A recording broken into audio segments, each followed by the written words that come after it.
संत रामपाल जी महाराज एक ऐसे महान संत जिन्होंने अपनी सतभक्ति, तत्व ज्ञान, करुणा और सेवा के बल पर समाज में नई मिसाल कायम की है। संत रामपाल जी महाराज की अगुवाई में उनके सभी सतलोक आश्रमों से समाज कल्याण के अद्भुत कार्यों ने समाज को सुनहरे भविष्य की एक नई उम्मीद दिखाई है। संत रामपाल जी महाराज से नाम दीक्षा लेने के बाद लाखों लोगों की लाइलाज बीमारियां जैसे कैंसर, एड्स आदि ठीक हुई। संत जी के ज्ञान से प्रेरित होकर उनके अनुयायियों ने लाखों यूनिट रक्तदान किया। संत जी ने लाखों बहन बेटियों का दहेज मुक्त विवाह करवाया।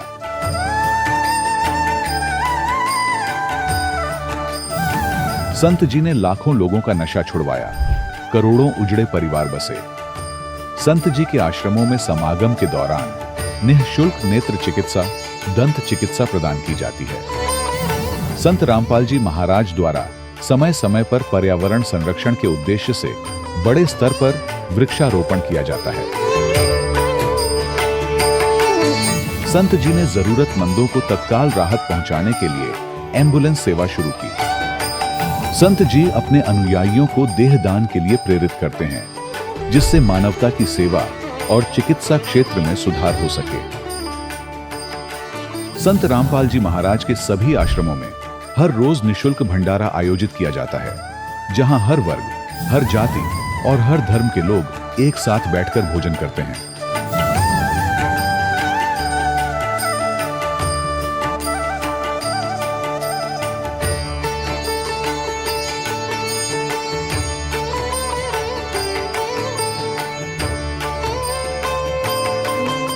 संत रामपाल जी महाराज की अन्नपूर्णा मुहिम ने गरीब और बेसहारा लोगों के जीवन में एक नई ऊर्जा और उम्मीद को जन्म दिया है।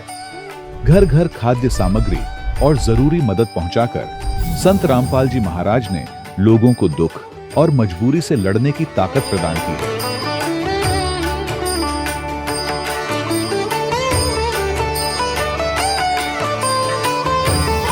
संत रामपाल जी महाराज द्वारा गरीब लोगों के लिए घर बनवाने का अद्भुत कार्य एक ऐसी मिसाल कायम कर रहा है जो सदियों सदियों संत जी की उदारता और दया भावना के तौर पर जाना जाएगा।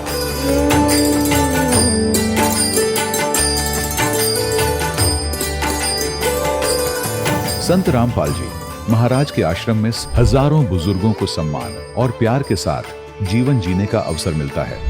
उनके खाने, रहने और स्वास्थ्य की पूरी जिम्मेदारी संत रामपाल जी महाराज उठाते हैं। अनाथ बच्चों के लिए संत रामपाल जी महाराज के सभी आश्रम किसी वरदान से कम नहीं।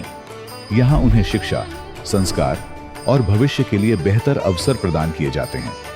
चाहे बाढ़ हो, भूकंप या महामारी, संत रामपाल जी महाराज और उनके अनुयायी हमेशा ही जरूरतमंदों के लिए सबसे आगे खड़े रहते हैं। कोविड महामारी के दौरान संत रामपाल जी महाराज के आश्रमों से करोड़ों लोगों के लिए भोजन, दवाइयां और जीवन रक्षक सामग्रियां उपलब्ध कराई गई। चाहे गरीब की मदद हो या किसी शोषित और पीड़ित वर्ग के हक और सम्मान की लड़ाई, संत रामपाल जी महाराज ने हमेशा ही उनकी दबी आवाज को सरकारों तक पहुंचाया है और उन्हें उचित न्याय दिलवाने में अहम भूमिका अदा की है।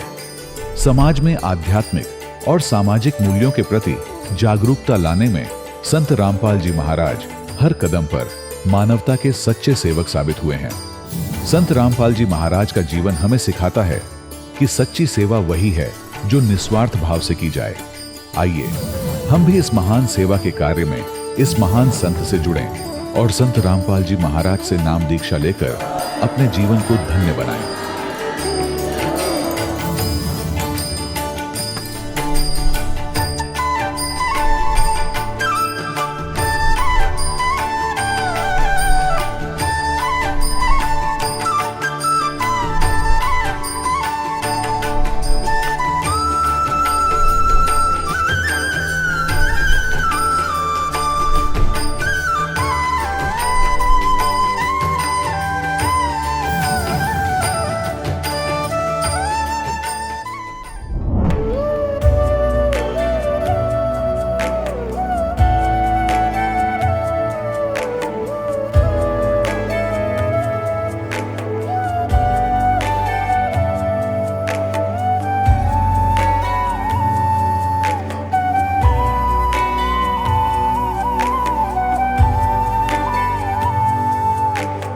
गीता अध्याय 15 के श्लोक 16-17 में 3 प्रभु बताए हैं।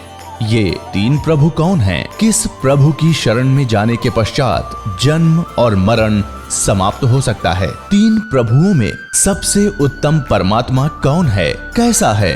उसका क्या नाम है? इन सभी गूढ़ रहस्यों को जानने के लिए अवश्य सुनिए जगत गुरु तत्वदर्शी संत रामपाल जी महाराज के अमृत वचन। सत साहिब दर्शकों, व्यक्ति के जीवन में दुख और कष्टों का आना उसके जीवन को पूरी तरह से तहस नहस कर देता है। परंतु यह कहानी है एक ऐसे व्यक्ति की जिनके जीवन में अनेक आर्थिक और शारीरिक कष्टों ने दस्तक दी, परंतु वह तमाम कष्ट उनके जीवन में वरदान साबित हुए।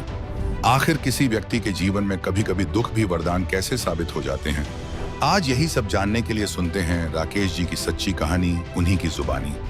नमस्कार सर। नमस्कार। सर क्या नाम है आपका? मैं राकेश पवार। सर कहाँ के रहने वाले हैं आप? मैं मंदसौर जिले के नारगढ़ गांव का रहने वाला हूँ। सर संत रामपाल जी महाराज से नाम दीक्षा आपने कब ली? मैंने संत रामपाल जी महाराज से नाम दीक्षा 23 अगस्त 2014 को ली। सर संत रामपाल जी महाराज से नाम दीक्षा लेने से पहले आप क्या भक्ति साधनाएं करते थे? सर जी, संत रामपाल जी महाराज से नाम दीक्षा लेने से पहले मैं सभी देवी देवताओं की भक्ति किया करता था, जिनमें मैं भोलेनाथ की भक्ति ज़्यादा करता था। और उज्जैन में जो उनकी सवारी निकलती थी, हर बार मैं वहाँ जाता था। रामदेवरा जाते थे हम पैदल, भादवा माता जी जाते थे। मतलब सर जी, हम सभी देवताओं की भक्ति करते थे, पर हमको उनको भक्ति करने से कोई भी लाभ नहीं मिला। सर फिर आप संत रामपाल जी महाराज की शरण में कैसे आए? सर जी, संत रामपाल जी महाराज की शरण में हम ऐसे आए कि हमारे जो घर के पास में एक संत रामपाल जी महाराज के शिष्य रहते हैं, तो दिन में मोबाइल में संत रामपाल जी की जो वाणी है वो चलाते थे। तो मैं उनसे पूछता था कि भाई यार, ये तू रोज़ रोज़ क्या चलाता है यार, ये मेरे तो समझ में पड़ता ही नहीं। तो बोलता है कि हमारे गुरु जी जो हैं संत रामपाल जी महाराज, ये उनकी वाणी है और वहाँ जाने के बाद ये लाया हूँ मैं, इससे सुनने से अच्छा लगता है। मैंने कहा ठीक है। तो सर जी फिर अचानक क्या हुआ कि हमारे जो पत्नी हैं, उनकी क्या है कि तबीयत बहुत ख़राब रहती है, मतलब हाथ पाँव मतलब जलन बहुत करते थे। तो उसको हमने बड़े से बड़े डॉक्टर को दिखाया, पर कोई फ़ायदा नहीं हुआ। तो हमारे पड़ोस में जो संत रामपाल जी महाराज के शिष्य हैं, उनके घर से भी सभी जुड़े हुए हैं संत रामपाल जी महाराज से। तो उनके पत्नी ने मेरी पत्नी से बोला कि अगर तुम वहाँ चलोगे संत रामपाल जी महाराज के पास दीक्षा लेने, तो आपकी सभी बीमारी दूर हो जाएगी। तो मेरी पत्नी ने मेरे से बोला कि एक बार चल के तो देखते हैं, अपन इतने बड़े बड़े डॉक्टरों पे जाके आ गए, फ़ायदा तो कुछ मिल नहीं रहा। तो मैंने कहा कि चलो चलते हैं। मैंने कहा इसी बहाने अपन भी हरियाणा और इधर घूम के आ जाएंगे। तो सर जी, हम अगले दिन उनकी बात सुनकर मेरी पत्नी बोली कि अपन भी चले। तो मैंने कहा चलो ठीक, चलते हैं। तो अगले दिन हम शहर के बरवाला में गए और हम दोनों ने सपरिवार हमने संत रामपाल जी महाराज से नाम दीक्षा ली। सर पहले आप बीमारियों से परेशान थे और इसी बीच आपको संत रामपाल जी महाराज के शिष्य मिले, उनके कहने पर आपने संत रामपाल जी महाराज से नाम दीक्षा ली। तो क्या संत रामपाल जी महाराज से नाम दीक्षा लेने के बाद आपको कोई लाभ प्राप्त हुए? सर जी, लाभ तो बहुत हुए।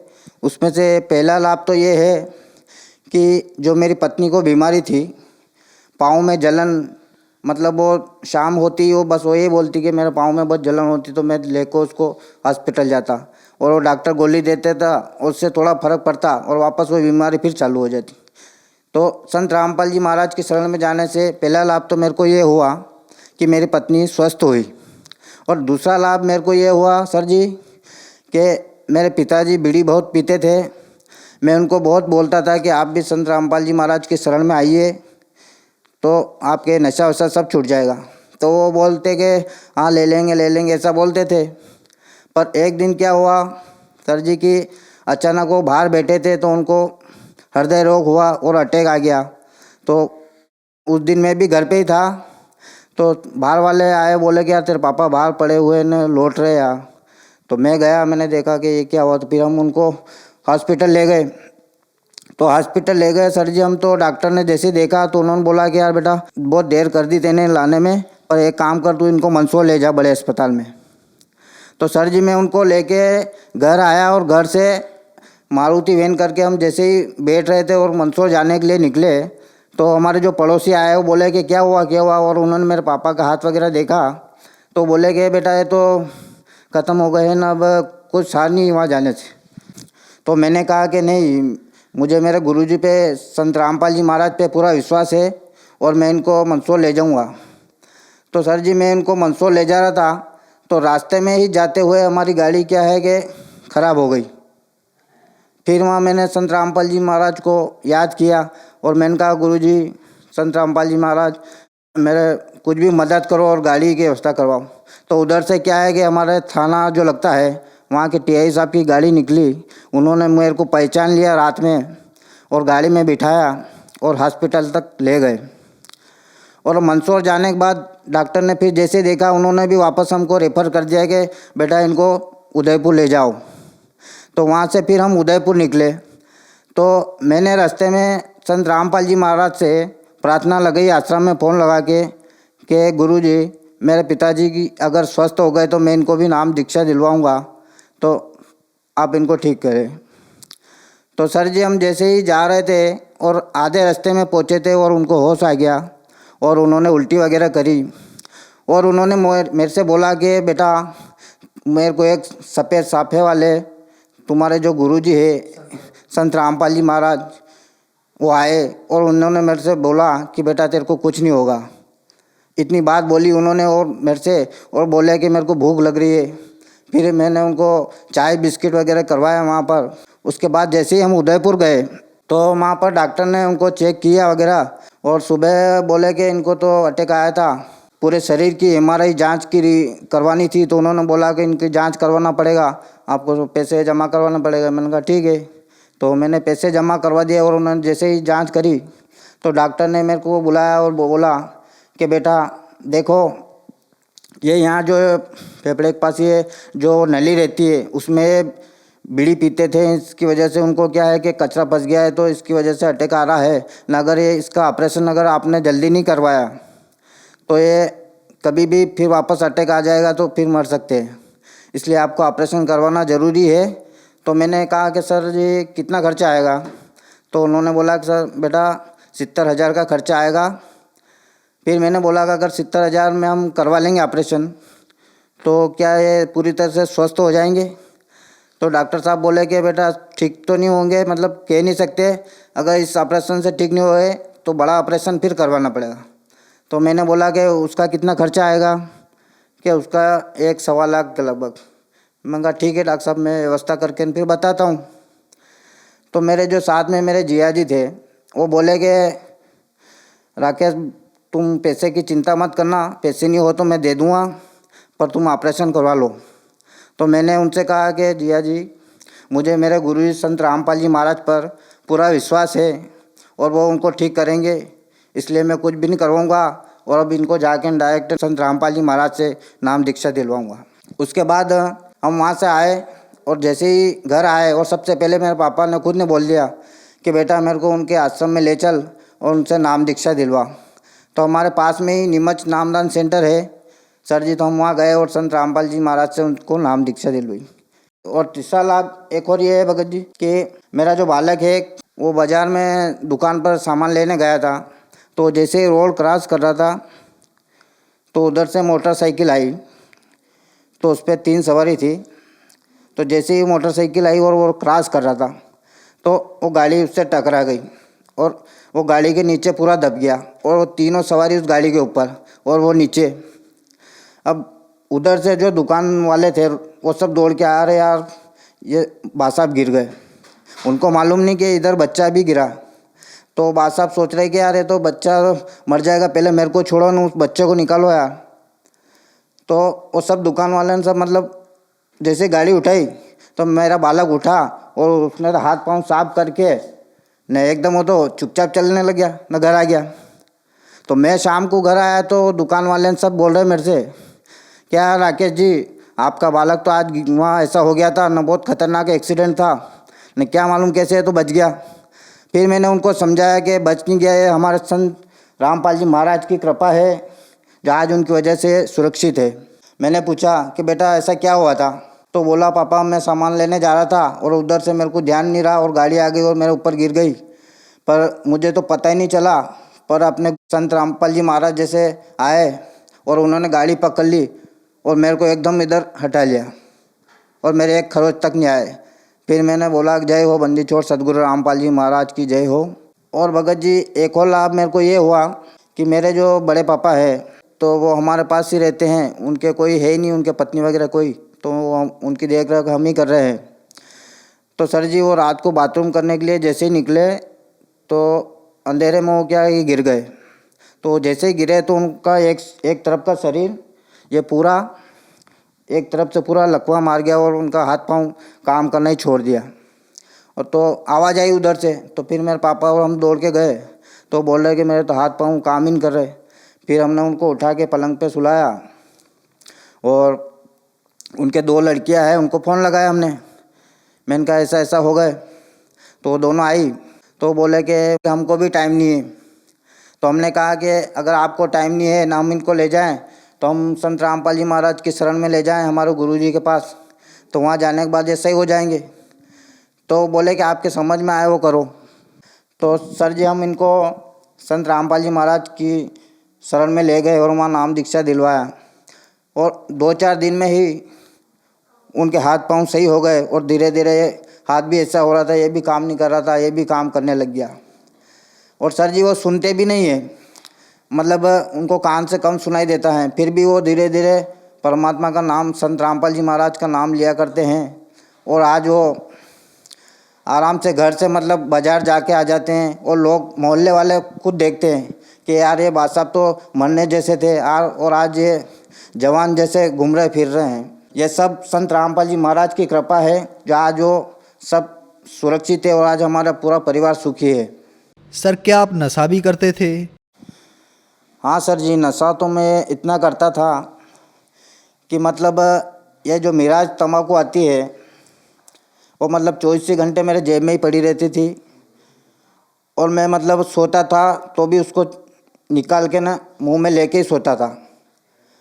और रात को अगर नींद खुल जाए तो वापस फिर तंबाकू खा लेता था और सुबह उठते ही पहले मैं तंबाकू खाता था, उसके बाद दूसरा काम करता था। मैं भले मुंह भी नहीं खोलता पर पहले तंबाकू ज़रूर। और अगर मेरे पास तंबाकू नहीं हो और दुकान बंद हो तो मैं उस दुकान को खुलवा लेता, तंबाकू ऐसी तलब थी। और सर जी तंबाकू के अलावा मैं गांजा, सिगरेट, शराब वगैरह सभी चीज़ों का बहुत आदी था। और जब से संत रामपाल जी महाराज की शरण में आया ये सभी नशा मैंने त्याग दिया। सर आप बता रहे हैं कि संत रामपाल जी महाराज से नाम दीक्षा लेने के बाद आपका नशा छूट गया, जबकि सरकार लोगों को नशा मुक्त करने के लिए करोड़ों रुपए खर्च करती है, कई प्रकार की योजनाएं चलाती है। तो फिर यह कैसे संभव हुआ कि संत रामपाल जी महाराज से नाम दीक्षा लेने के बाद आपका नशा छूट गया? सर जी संत रामपाल जी महाराज के मंत्रों में ऐसी शक्ति है कि उनका मंत्र जाप करते ही ये नशे जैसी भयंकर आदतें और बीमारी वगैरह सब छू मंतर हो जाती है। और जब से हमने संत रामपाल जी महाराज से नाम उपदेश लिया और उनका मंत्रोच्चारण किया, हमारे सभी बीमारियां, सभी कुष्ठ रोग, नशे की आदत वगैरह सभी खत्म हो गई। सर संत रामपाल जी महाराज से नाम दीक्षा लेने के बाद आपको बहुत सारे लाभ प्राप्त हुए, तो जो श्रद्धालु आज आपको देख रहा है आप उन्हें क्या संदेश देना चाहेंगे?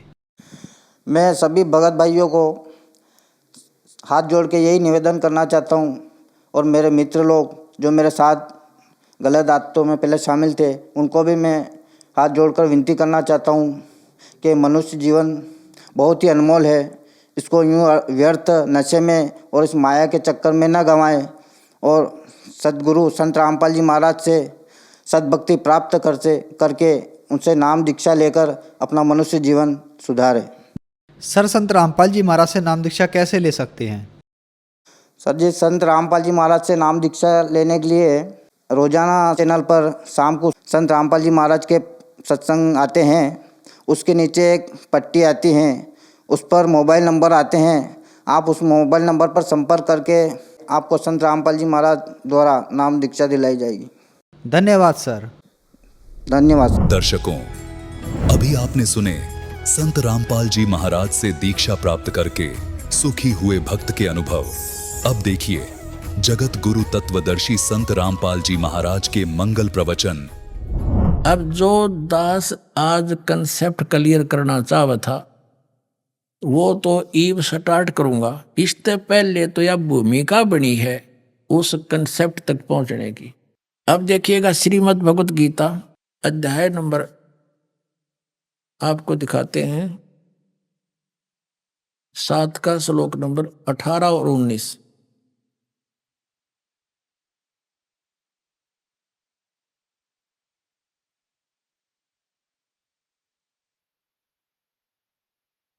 ये अध्याय नंबर 7 का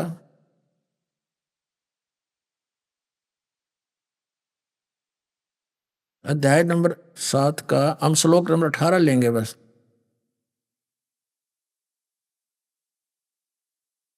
इसमें लिखा है कि उदारा सर्वे एव एते ज्ञानी तु आत्मा एव मे मतम आस्थित है स ही युक्त आत्मा माम एवं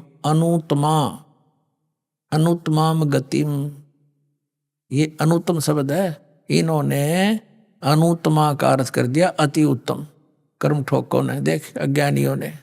इसका अर्थ बनता है कि ये ज्ञानी आत्मा उदारा सर्वे, ये सभी हैं तो उदार यानी बहुत अच्छी हैं, भगवान पाने के लिए शीश सौंप दिया। ये मेरे विचार में ये सभी ज्ञानी आत्मा हैं तो अच्छी उदार हैं, नेक हैं। परंतु आस्थित स ही युक्त आत्मा माम एवं अनुत्तमाम गतिम, ये सभी अच्छी आत्माएं हैं, आस्थित युक्त आत्मा भगवान में लगी हुई, आस्थित से ही वे सब लगी हुई हैं। माम एवं अनुत्तमाम गतिम, मेरे से प्राप्त ओम नाम से प्राप्त होने वाली मेरे वाली अनुत्तम गति में ही आस्थित हैं, आश्रित हैं। ये क्या बताते हैं देखिए, ये सभी उद्धार हैं परंतु ज्ञानी तो साक्षात मेरा स्वरूप ही है, ऐसा मेरा मत है। चलो ये पहले इनकी पढ़ लेते हैं अंग्रेजी। क्योंकि वह युक्त आत्मा मन बुद्धि वाला ज्ञानी भक्त अति उत्तम गति स्वरूप, अति उत्तम लिख दिया अनुत्तम का, डिक्शनरी बदल डाली, व्याकरण का नाश कर दिया अपने अज्ञान के कारण। अनुत्तम माने अच्छा होता है कहते, जैसे अनुतीर्ण है, और अनुतीर्ण जहाँ लिखा उसको कह दे सबसे पास हो गया ये बच्चा, वो लक्ष्य रहा, उसके लिखने से अनुवाद गलत कर लेने से क्या वो सफल हो जाएगा? अनुतीर्ण लिखा तो अनुतीर्ण ही रहेगा सदा के लिए। तो यहाँ इन्होंने अति उत्तम कर दिया, मेरी अति उत्तम कर दिया। ये अति अश्रेष्ठ घटिया गति में मुझ में स्थित है, आस्थित माने अच्छे प्रकार स्थित है।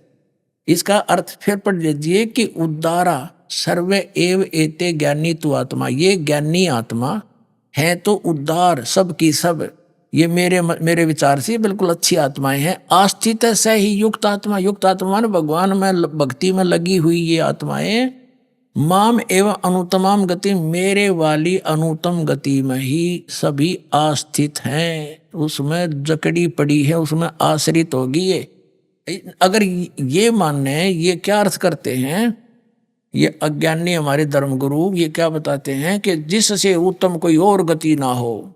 अरे ये खुद कह रहा 18वें अध्याय के 62वें श्लोक में कि तू सर्वभाव से उसकी शरण में जा, उसकी कृपा से तू परम शांति को और सनातन परम धाम को प्राप्त होगा।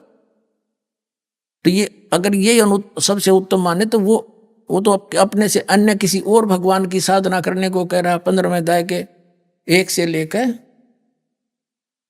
और 4 तक भी यही निष्कर्ष दिया है। अब वो पॉइंट आएगा जहां से दास ने आज के ये वचन स्टार्ट किए थे। गीता जी अध्याय नंबर 7 के श्लोक नंबर 19 में कहा है कि बहुनाम जन्मानाम अंते ज्ञानवान माम परपदते। अब गीता ज्ञानदाता कहता है ये ज्ञानी आत्मा जो है ये ज्ञानवान है, ये मेरे तक भी इनकी बुद्धि का सत्र बहुत मुश्किल से आता है, नहीं तो अन्य ही उपासनाओं में अपना जीवन नष्ट कर जाते हैं। बहुनाम जन्मानाम अंते, बहुत जन्मों के अंत के किसी जन्म में ये मेरे तक पहुंचते हैं, मेरी भक्ति तक पहुंचते हैं। और वासुदेव सर्वमिति, स महात्मा सुदुर्लभ है। लेकिन ये बताने वाला कि वासुदेव सर्वमिति, सर्वम वासुदेव का अर्थ इन्होंने श्री कृष्ण मान रखा है कि वासुदेव श्री कृष्ण है। श्री कृष्ण जी के पिता का नाम था वासुदेव।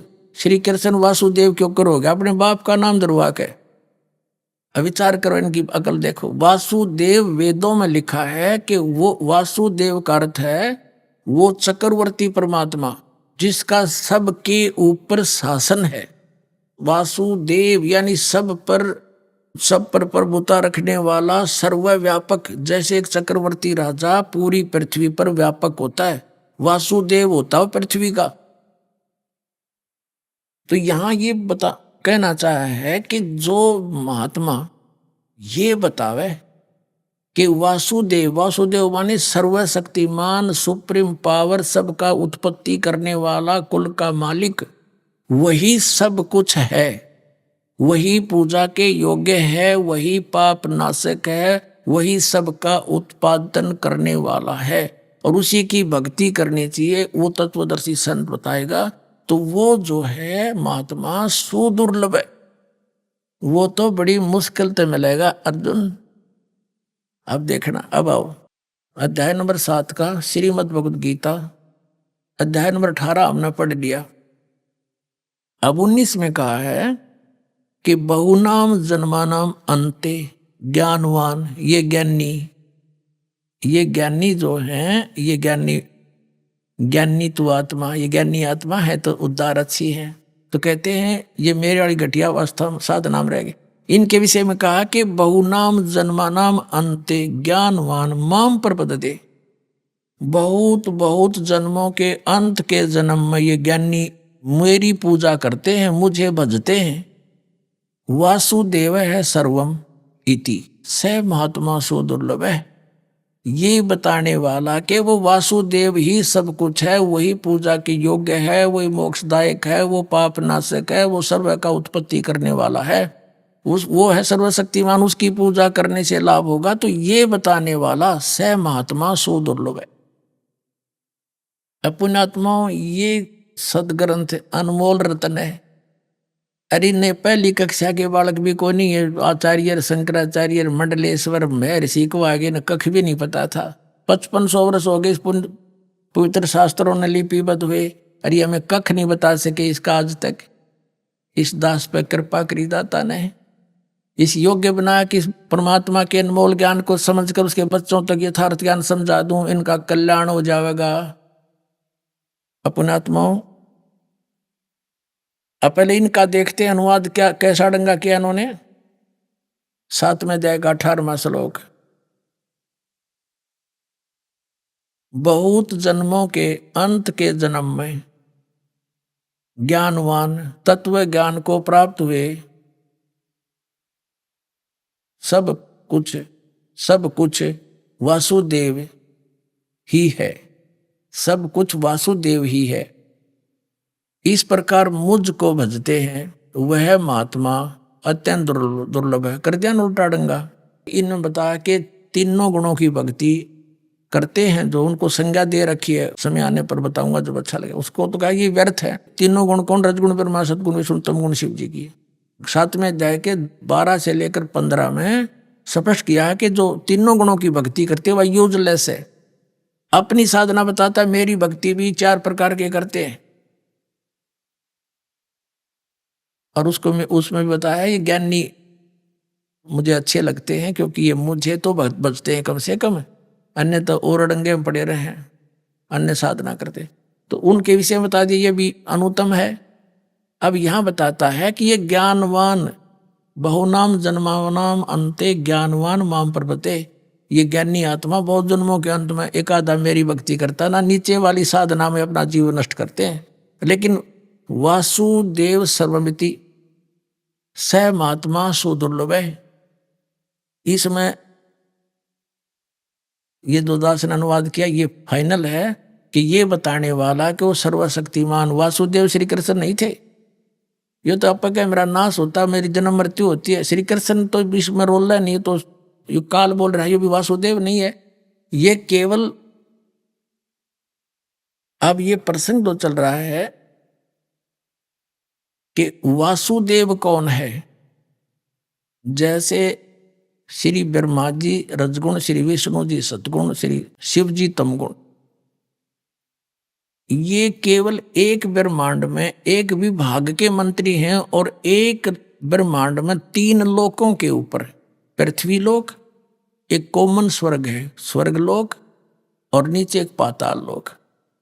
इन 3 लोकों पर ही इनका आधिपत्य है, बस ब्रह्मलोक पर भी इनका आधिपत्य नहीं है, इस एक ही ब्रह्मांड में। इसके बाद 21 ब्रह्मांड है इस काल भगवान के, इनके पिता ब्रह्म के। तो ये ब्रह्मा विष्णु महेश तो इतने ही व्यापक हैं, इतने ही स्वामी हैं, प्रभु हैं 3 लोकों पर, एक विभाग के मंत्री। और इनका पिता ये सर्वपुरुष यानी ब्रह्म, ये 21 ब्रह्मांड का ही मालिक है, इतना ही व्यापक है, सर्वव्यापक नहीं है, सबका मालिक नहीं है। और फिर है अक्षर पुरुष, ये 7 संघ ब्रह्मांड में व्यापक है, 7 संघ ब्रह्मांड का स्वामी है, ये ओवरऑल कंट्रोल वासुदेव नहीं है। तो वासुदेव कौन है? वो परम अक्षर ब्रह्म है, जिसने संसार रूपी वृक्ष की उत्पत्ति की है। संसार रूपी वृक्ष जिसकी प्रवृत्ति विस्तार को प्राप्त हुई है, यानी जिसने सब ब्रह्मांडों की रचना की है, इंक्लूडिंग सरपुरुष, इंक्लूडिंग अक्षर पुरुष के लोक जितने हैं, इन सब का वही रचनार है। और इनके ऊपर, सब के ऊपर वो एक छत्र राज करता है, उसके अधीन है ये सब। वो कौन है? वो परम अक्षर ब्रह्म है। वो कौन है? वो संसार रूपी वृक्ष की मूल है, वो जड़ है। ये 3 पुरुष अब अध्यात्म मार्ग में ब्रह्मा विष्णु महेश नहीं, इनसे ऊपर 3 पुरुष है, सरपुरुष, अक्षर पुरुष, परम अक्षर पुरुष। तो परमात्मा ने अपनी वाणी में कहा कि अक्षर पुरुष एक पेड़ है, सरपुरुष वा की डार, और तीनों देवा शाखा हैं, ये पात रूप संसार। श्रीमद् भगवद गीता अध्याय नंबर 15 के श्लोक नंबर 16 बताया कि 2 पुरुष है, सरपुरुष और अक्षर पुरुष। ये भी और इनके अंतर्गत जितने प्राणी हैं वो सब नाशवान है। 15वें अध्याय के फिर 17वें श्लोक में बताया है कि उत्तम पुरुष तो अन्य परमात्मा इति उदाहरत है। उत्तम पुरुष यानी श्रेष्ठ परमात्मा, श्रेष्ठ प्रभु तो इन दोनों से अलग है, सरपुरुष और अक्षर पुरुष से, और वही तीनों लोकों में प्रवेश करके सबका धारण पोषण करता है। वो अव्यय ईश्वर है, वो वास्तव में अविनाशी भगवान है, और यही परमात्मा कहा जाता है। अब जैसे 8वें अध्याय के प्रथम श्लोक में अर्जुन ने पूछा कि किम तत्ब्रह्म, जिसके विषय में आपने 7वें अध्याय के 29वें श्लोक में कहा है कि उस तत्ब्रह्म को जानकर फिर प्राणी किसी वस्तु की डिमांड नहीं करता, वो जरा और मरण से छूटने का ही प्रयत्न करता है। तो किम तत्ब्रह्म, तो गीता ज्ञानदाता ने 8वें अध्याय के 3रे श्लोक में कहा कि वो परम अक्षर ब्रह्म है। एक तो सरब्रह्म, सरपुरुष कहो, सरब्रह्म कहो, ये संसार रूपी वृक्ष की एक डार है, और फिर अक्षर पुरुष, अक्षर ब्रह्म कहो, ये तना है, और परम अक्षर ब्रह्म ये मूल है, जड़ है, यानी सबका पालन करता, सबका उत्पत्ति करता, वो परम अक्षर ब्रह्म है। गीता जी अध्याय नंबर 15 के श्लोक नंबर 17 में कहा कि उत्तम पुरुष है तो अन्य है। वो पुरुषोत्तम तो कोई और है, पुरुषोत्तम इन दोनों से अन्य है, और वही परमात्मा कहा जाता है। और तीनों लोकों में प्रवेश करके सबका धारण पोषण करने वाला है, और वो है वास्तव में विनाशी, यानी सारे संसार को, यानी ये पूरे वृक्ष को जड़ से ही आहार प्राप्त होता है, वो उसका पालन करता है। तो हम सभी का, ब्रह्म का भी, पर ब्रह्म का भी, और ब्रह्मा विष्णु महेश का भी, यानी ये तो वृक्ष की टहनियां, शाखा हैं तीनों देवता, हम पात हैं। हम सबका धारण पोषण करने वाला कौन सिद्ध हुआ? वो सर्वशक्तिमान कबीर परमात्मा परम अक्षर ब्रह्म है। वो कबीर साहब है जो काशी में धारणक रूप में प्रकट हुआ था।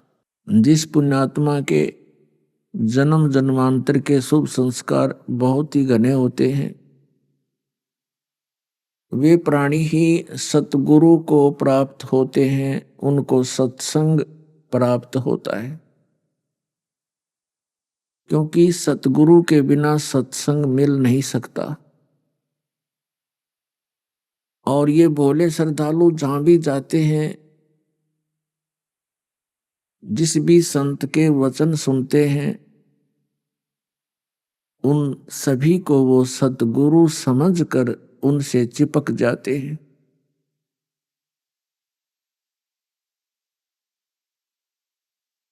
अब ये कारण क्या रहा कि हम प्रत्येक संत को, प्रत्येक महंत को हम एक सतगुरु मानते रहे। सतगुरु का अर्थ होता है जो सत्य ज्ञान प्रदान करावे, आध्यात्मिक सत्य ज्ञान।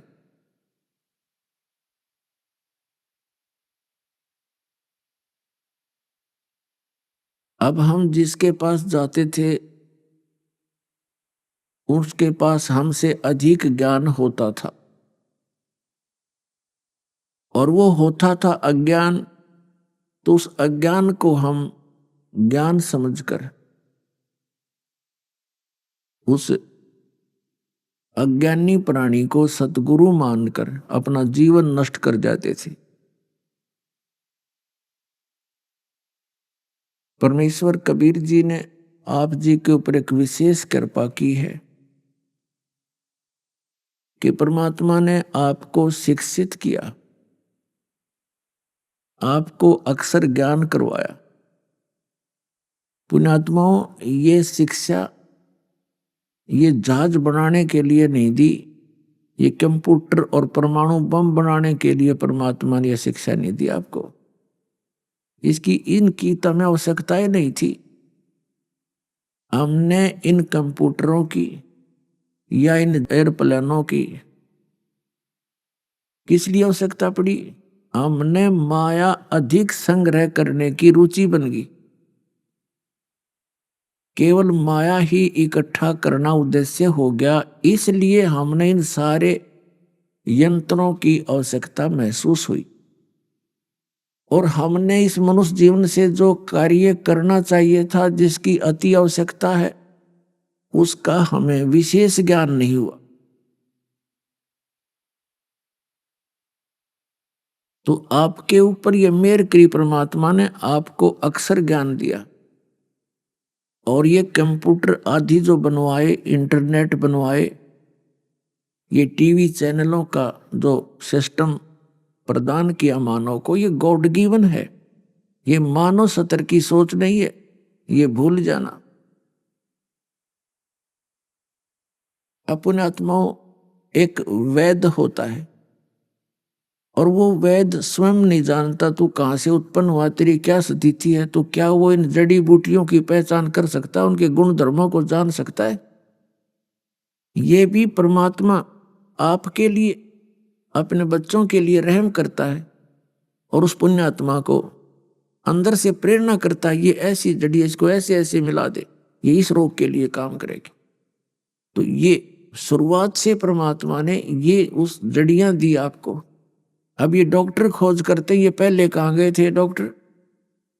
तो ये गॉड गिवन है, क्योंकि अब परमात्मा को पता था कि ये कलयुग के अंदर जितने भी मानव शरीरधारी प्राणी जन्मेंगे, इनके पूर्व जन्म की कमाई अच्छी नहीं होगी, और जिसके कारण इनके ऊपर आपदाएं खूब आवेंगी, इनके ऊपर रोग भी आक्रमण करेंगे। तो उसके लिए परमात्मा ने ये औषधियां तैयार करवा दी पहले, और अब विशेष कृपा की है मालिक ने कि आप जी को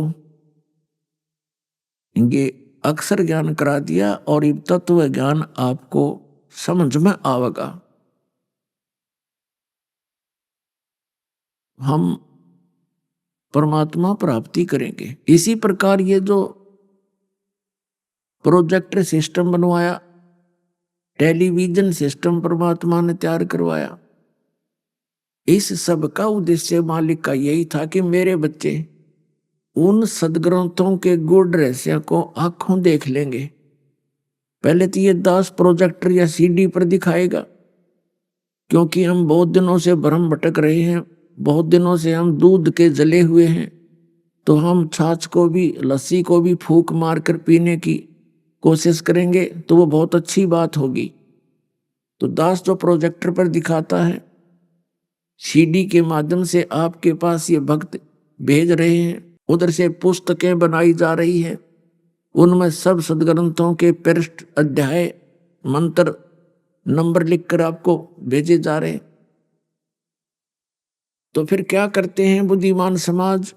उन सदग्रंथों को इन रेफरेंसों से मेल करता है, और मेल करता है तो सच्ची पाते हैं, क्योंकि वो सत्य है। तो फिर आप जी को परमात्मा पाने में बहुत सुविधा हो जाती है, पहचानने में। सबसे पहले तो हमने भगवान को पहचानना है, जानना है। अब परमात्मा की एक वाणी है कि सतपुरुष जिन जानिया, सतगुरु तिसका नाम। सतपुरुष को जिसने पहचान लिया, जान लिया, वो सतगुरु है, वो परम संत है, वो मोक्ष दाता है। उसको संत भाषा में कड़िहार बोलते हैं। कड़िहार, कड़िहार माने संसार से निकालकर सतलोक भेजने वाला। और फिर बताया है कि पूरे गुरु की क्या पहचान है?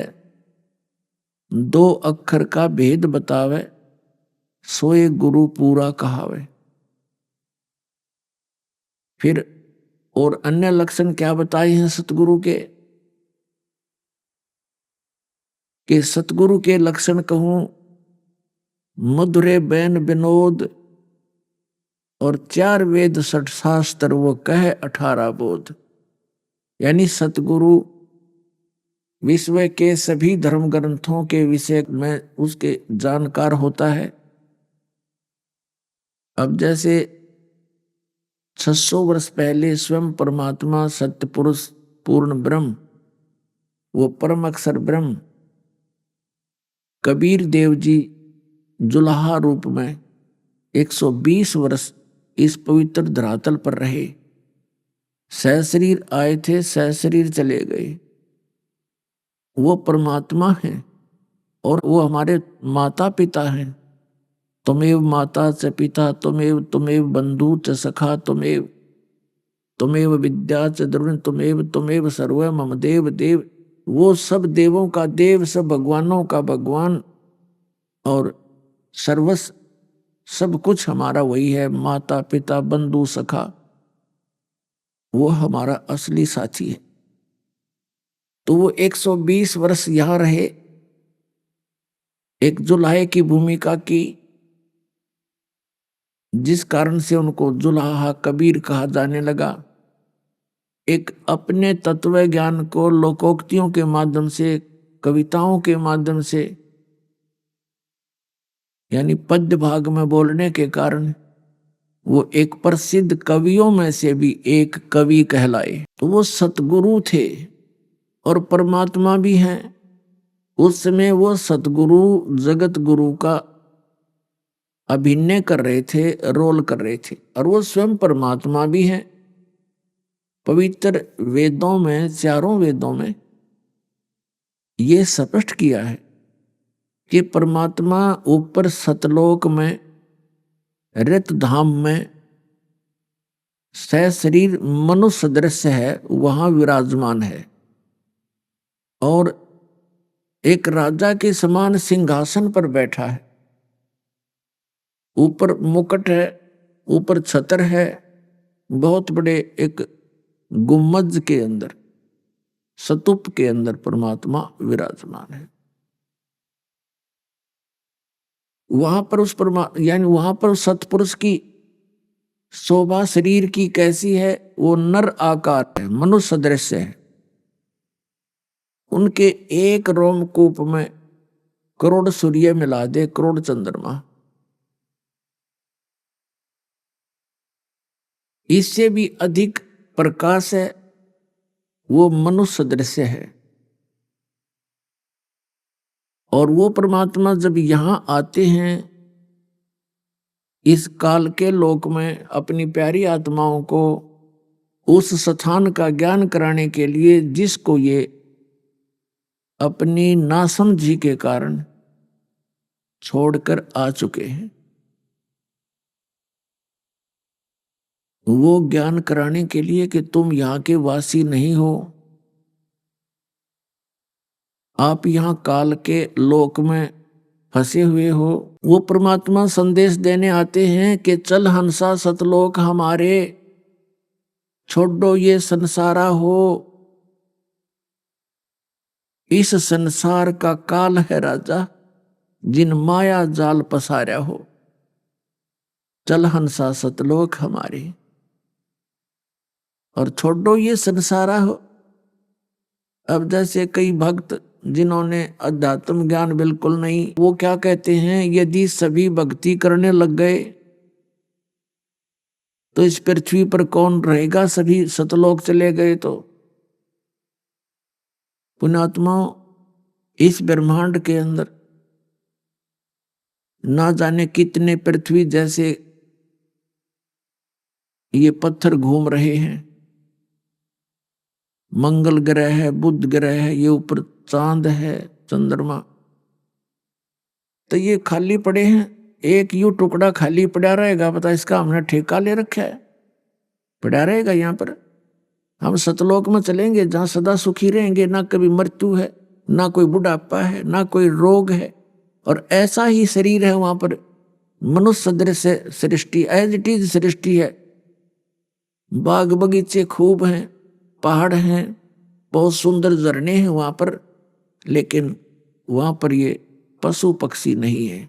और पुण्यात्माओं, अभी तक आप जी ने जो ज्ञान सतलोक के विषय में सुना है, वो उन नकली संतों और अनुभवहीन व्यक्तियों का सुना है, जिन्होंने सपने में भी सतपुरुष और सतलोक को देखा ना जाना, समझा भी नहीं।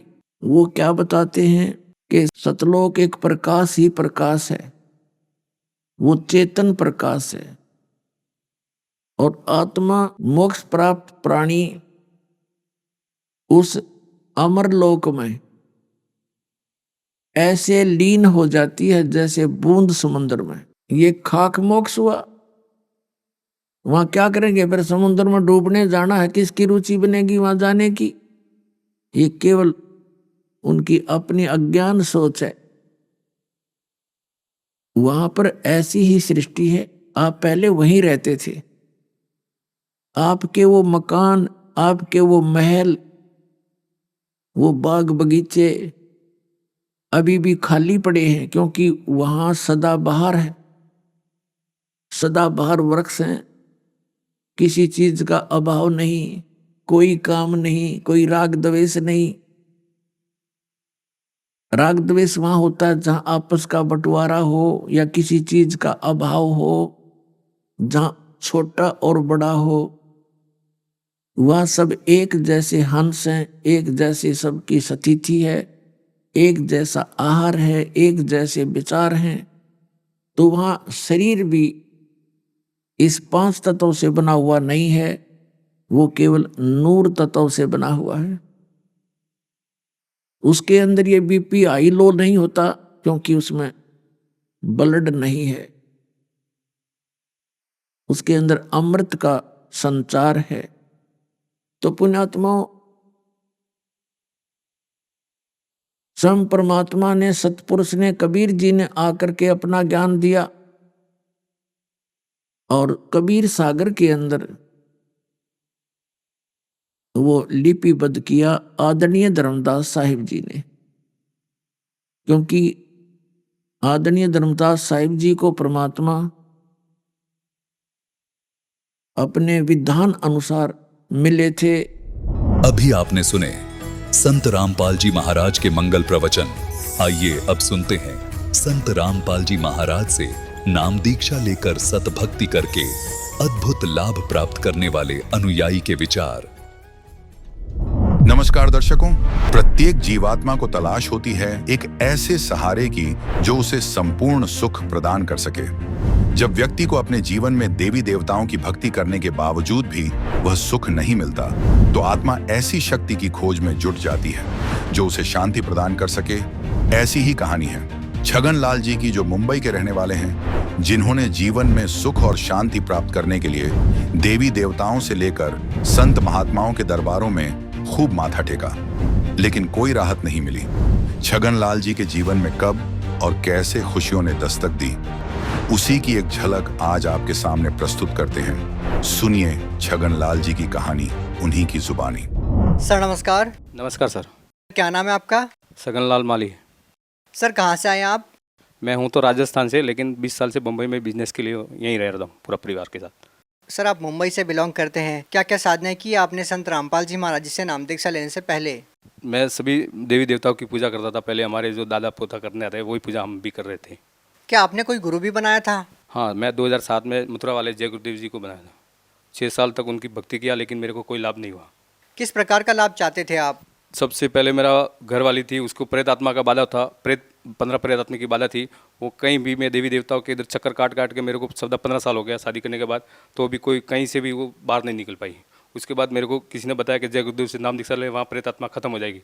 तो मैं वहाँ 2007 में मैं नाम दीक्षा लिया उनसे, और वहाँ भी 6 साल जाके मेरे को वहाँ से कोई लाभ नहीं हुआ और न कोई फ़ायदा हुआ।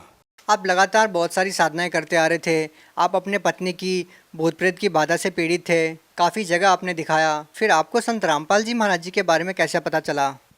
हमारा एक दोस्त है जो वो हमको बताया, ज्ञान गंगा ला के मेरे को बुक दिया, और उन्होंने बोला कि अरे अपन जय गुरुदेव में गए के अपन फंस गए काल के जाल में, अब असली भगवान तो संत रामपाल जी महाराज है।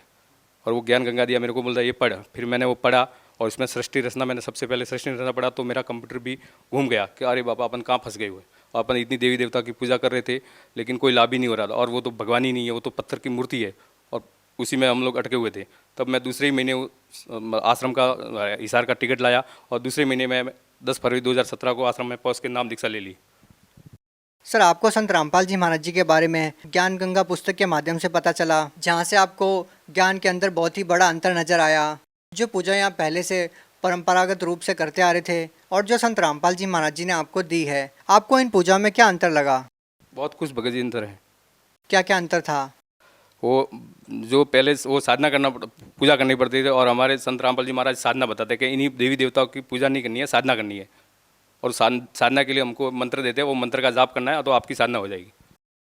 सर आपको जो भक्ति संत रामपाल जी महाराज जी ने दी है, उससे आपको कोई लाभ भी मिला?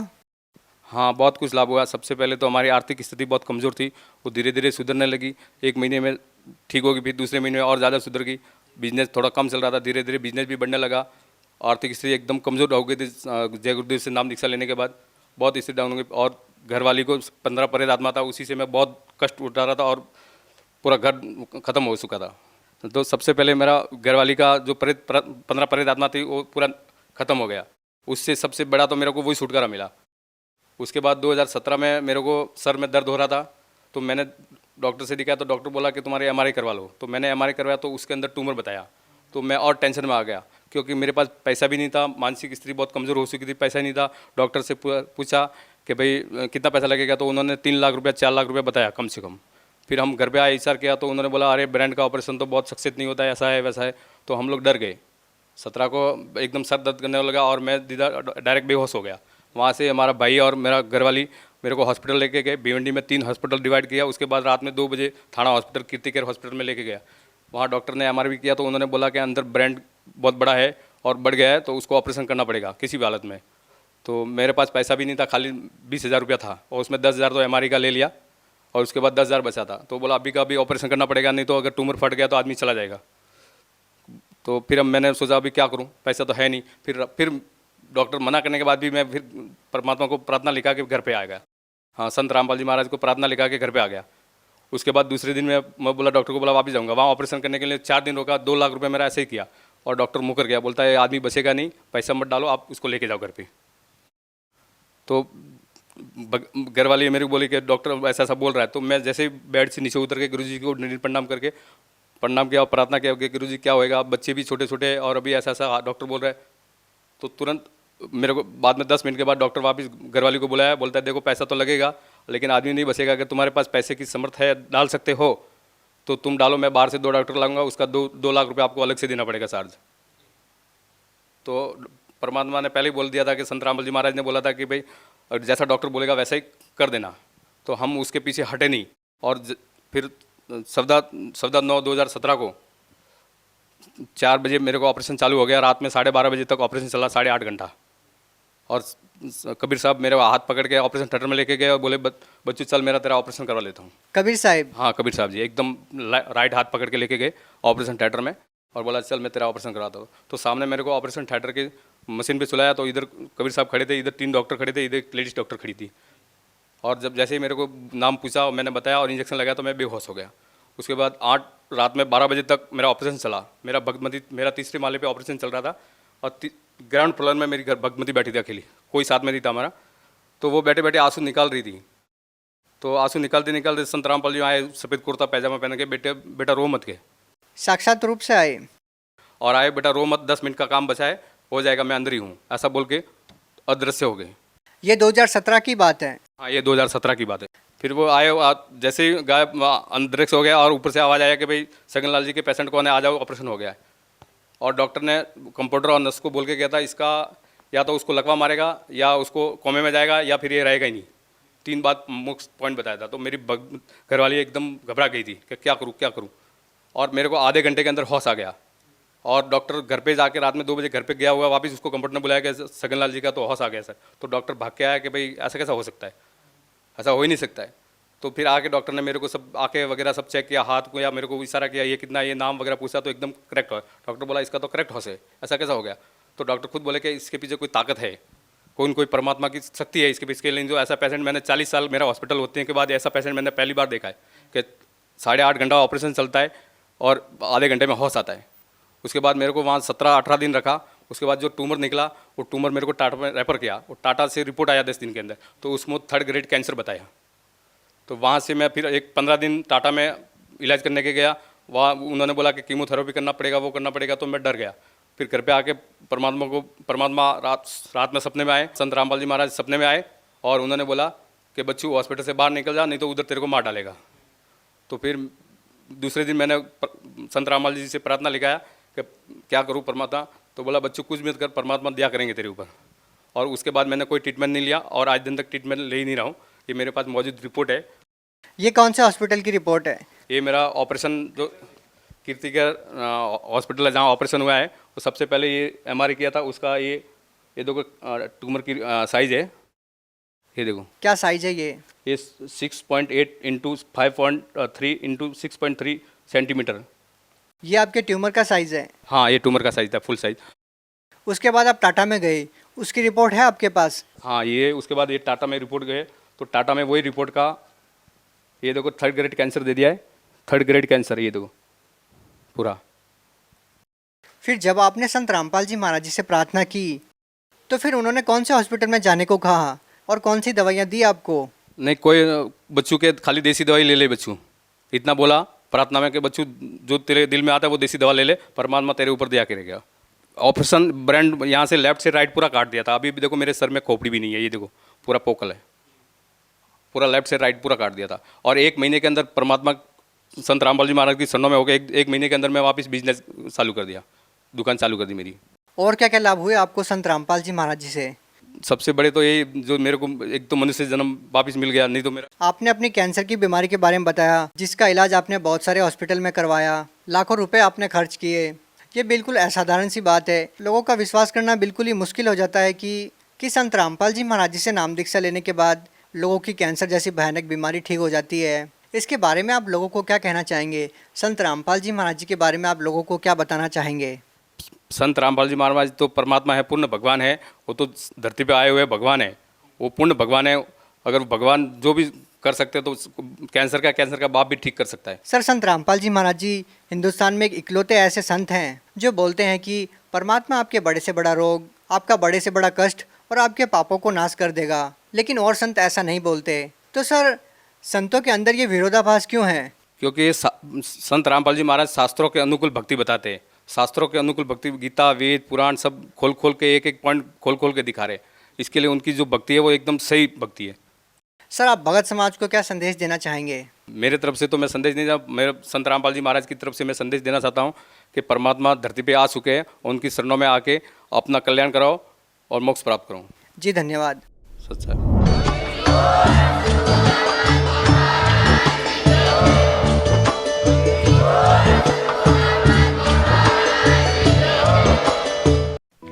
आप सुन रहे थे जगत गुरु तत्वदर्शी संत रामपाल जी महाराज के मंगल प्रवचन। अधिक जानकारी के लिए संपर्क करें।